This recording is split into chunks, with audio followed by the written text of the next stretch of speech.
बिस्मिल्लाहिर्रहमानिर्रहीम अस्सलाम वालेकुम। Welcome back to my channel let's cook with आसिया।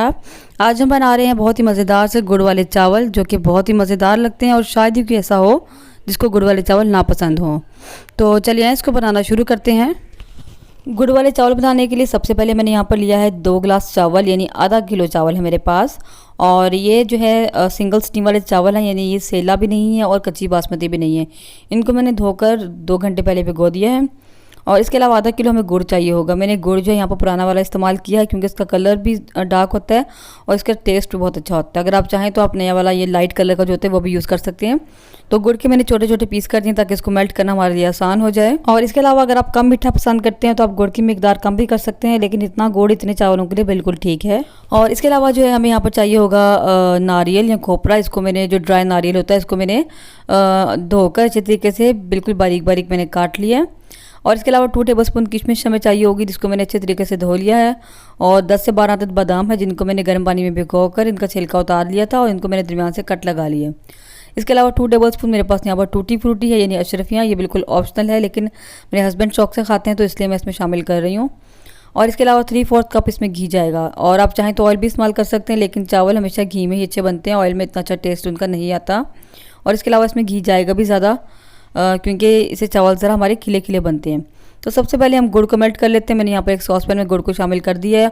और मैंने इसको तोड़ने से पहले धोना था, लेकिन तब मैंने नहीं धोया, तो मैंने अब इसको वॉश किया है। तो वॉश करके पानी इसका मैंने निकाल दिया 1-2 बार।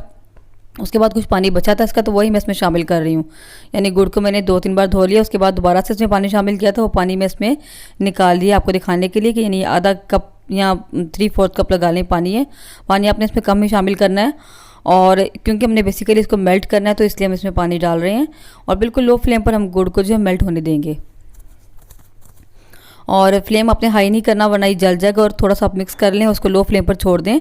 दूसरी साइड पे अपने चावल बॉईल कर लेते हैं। तो यहाँ मैंने एक चावल बॉईल करने के लिए पतीला ले लिया, इसमें खुला पानी डालेंगे।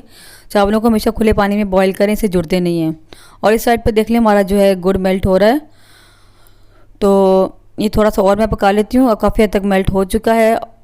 तो थोड़ा सा और पका लेते हैं, उसके बाद मैं फ्लेम को ऑफ़ कर दूँगी। तो देखिए यहाँ पर गुड़ तकरीबन मेल्ट हो चुका है। जो छोटे छोटे पीस हैं वो उनको हम जो खुद ही पड़े हुए मेल्ट हो जाएंगे। फ्लेम को मैंने ऑफ़ कर दिया। और इस साइड पे देखिए हमारा जो है चावलों वाला पानी उबल रहा है। इसमें चावल शामिल कर देंगे और चावलों को हम पका लेंगे। इतनी देर पकाना है कि ये बिल्कुल प्रॉपर गल जाएँ।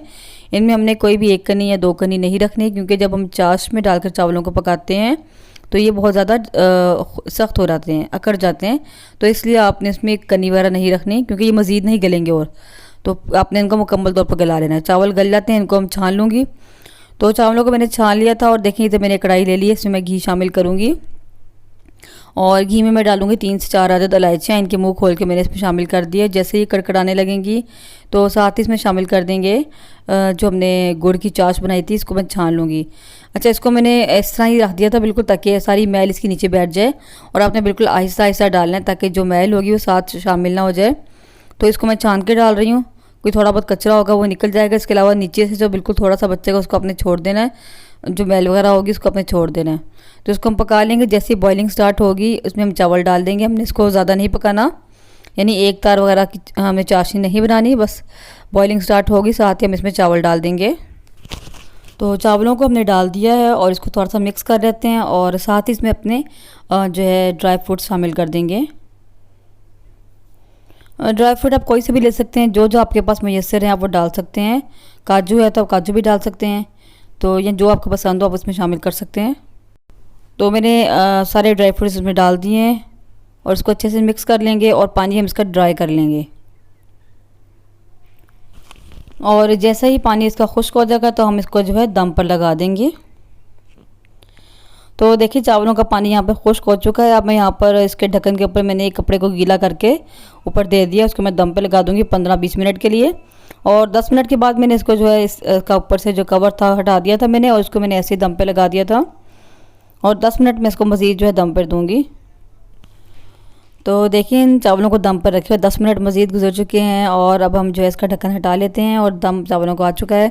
और जब इस तरीके से धुआं बिल्कुल ऊपर आ जाए तो इसका मतलब आपको चावलों को दम आ गया है। तो देखिए माशाल्लाह कितने ज़बरदस्त और खिले हुए चावल बने माशाल्लाह। बहुत ही मज़ेदार बने थे। तो इसको अब हम प्लेट में निकाल लेते हैं और आप इस रेसिपी को ज़रूर ट्राई करें। मुझे उम्मीद है इंशाल्लाह आपको ज़रूर पसंद आएगी। इसको बनाना भी बेहद आसान है। तो वीडियो कैसी लगी है मुझे आप ज़रूर बताया करें। वीडियो अच्छी लगे तो लाइक भी कर दें और शेयर भी कर दें। चैनल पर नहीं है तो चैनल को सब्सक्राइब जरूर कर दिया करें। बराबर में लगी घंटी के बटन को ज़रूर दबा दिया करें। इसके अलावा आप मुझे फेसबुक और इंस्टाग्राम पर भी फॉलो कर सकते हैं। उसका लिंक मैं आपको डिस्क्रिप्शन में दे दूँगी। तो मिलते हैं नेक्स्ट वीडियो में इंशाल्लाह किसी नई और मज़ेदार सी रेसिपी के साथ। तब तक के लिए अल्लाह हाफिज़। दुआओं में ज़रूर याद रखिएगा।